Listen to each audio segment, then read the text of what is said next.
The survival of our planet depends on the health of our oceans. But why? Is it because of its size? No, but it does cover over two-thirds of the Earth's surface. The ocean is home to lots of sea life like fish, turtles, sharks, crabs, starfish, stingrays, and jellyfish, just to name a few. The ocean is also home to many mysterious creatures that we aren't really familiar with or taught about, but this is not why it's important to the survival of the planet either. And although the ocean provides food, transport, and medicine, that's not the most important reason either. Those are just conveniences. No, the real reason the survival of the planet depends on the health of our oceans is because plankton is not only a vital link in the food chain, but because it provides over 70% of the world's oxygen. Yes, believe it or not, over 70% of the oxygen we need for survival comes from plankton in the ocean. What is plankton? Well, to start out, there are two types of plankton, zooplankton and phytoplankton. Zooplankton are microscopic animals that live in the ocean, while phytoplankton are microscopic plants that live near the surface of the water, and they use sunlight in a process called photosynthesis to create oxygen. All that oxygen is necessary for life, and without it, we'd all die. The most essential part of the food chain is plankton. Everything relies on them for food, and without it, everything else would have to find something to eat, and a lot of things would go extinct. What is killing our oceans? Well, pollution for one. Humans polluting our beaches and land is a major threat, not only to wildlife but also to sea life. Almost every piece of trash on land makes its way into our waterways somehow. Overfishing is another big problem. The demand on fish population is way too high. The ocean cannot meet our demands with its supply. Large-scale agricultural runoff, coastal development, and industrial pollution produce nitrogen and phosphorus-rich runoff that contributes to dead zones, where nothing can live or grow. Wetlands are not just swamps. They also include marshes, peat bogs, river deltas, mangroves, tundra, lagoons, and river floodplains. Wetlands store 20% of the world's carbon. As they are destroyed, they release this carbon, adding to the greenhouse gas effect. About 60% of the wetlands worldwide have been destroyed in the last century. Our carbon dioxide habit has caused the oceans to acidify, and entire ecosystems are threatened to literally crumble away.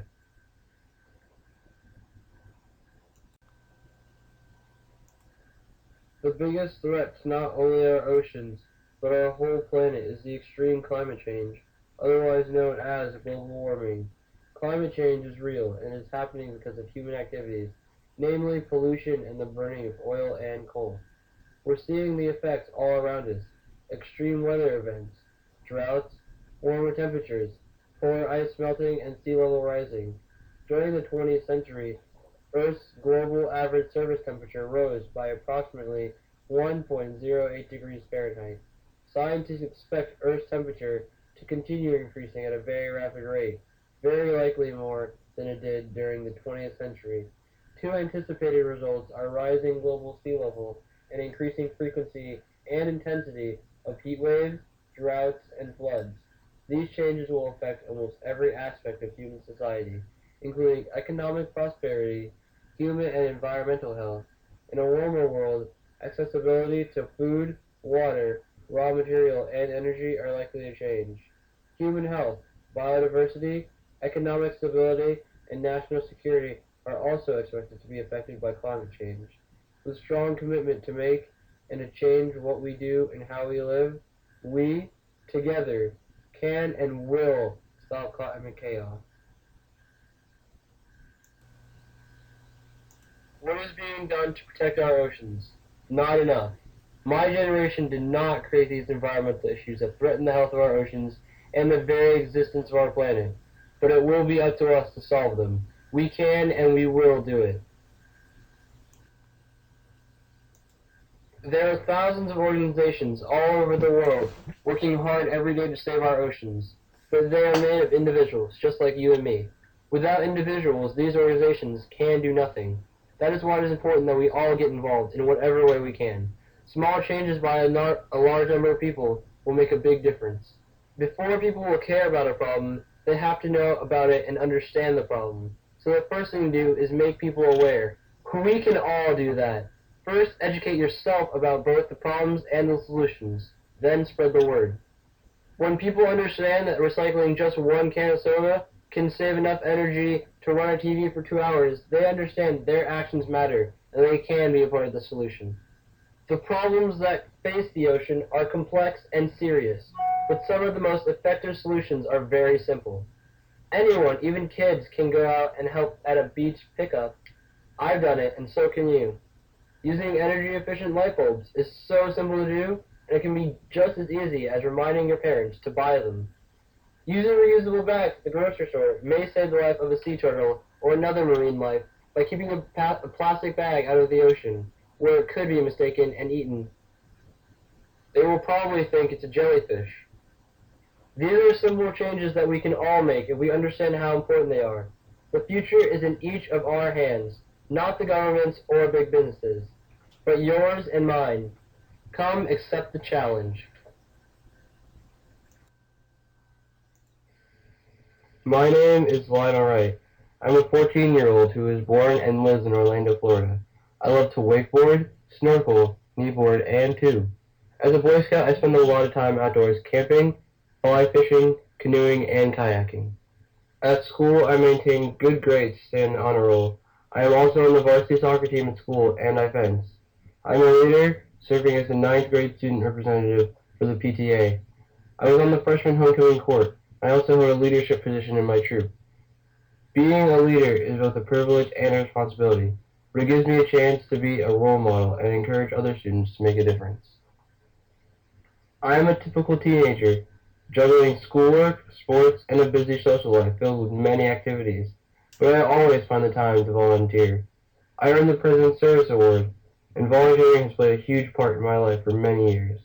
I have done food drives and penny drives, helped clean up beaches and parks, and volunteered to help kids with Give Kids the World, Autism Speaks, and the upcoming Special Olympics, just to name a few things I've volunteered for recently. My generation did not create the environmental mess that is killing our oceans and poisoning our air, but it's going to be up to us to stop it, and the sooner we get started, the better.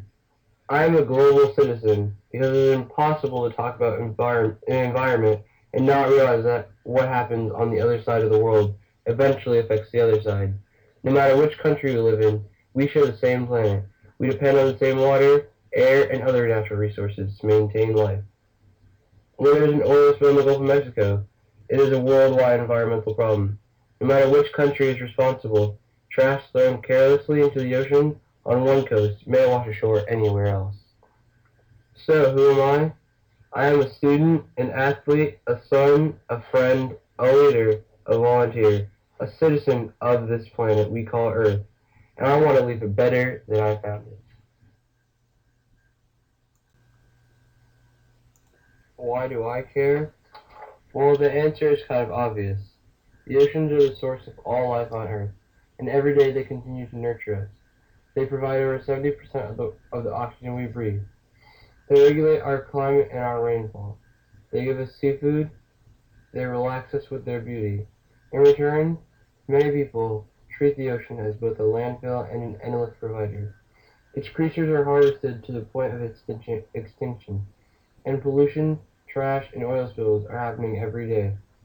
Over 80% of the Earth's creatures live in the oceans, and we too depend on the ocean for a healthy planet. We need to protect our oceans, because without them, life on Earth would not and cannot exist. But that isn't the real reason I care. I care because I know I can make a difference. I'm only a teenager, but what I do matters, and I can affect changes in the world. When I was in third grade, I wanted to earn a World Conservation Badge. One of the requirements was to take part in a conservation project, so I started my own. With the permission of my third grade teacher, Mrs. Jenkins, I gave a talk to the kids in my class, explaining them that there are 7 species of turtles, and almost all of them are endangered. My class saved their allowance, earned money by doing extra chores, and even donated birthday gifts. Together we raised enough money to adopt a sea turtle through the World Wildlife Fund and donate over $300 to the rescue and research done by Hub SeaWorld. Through that, I learned that I can make a difference. I can be a part of the solution and affect change. Winning the scholarship would give me the tools to inspire more teenagers and continue the journey that I started in the third grade. I leave you with a quote from Edward Hale. I am only one, but still I am one. I cannot do everything, but I can do something. And because I cannot do everything, I will not refuse to do the something that I can do.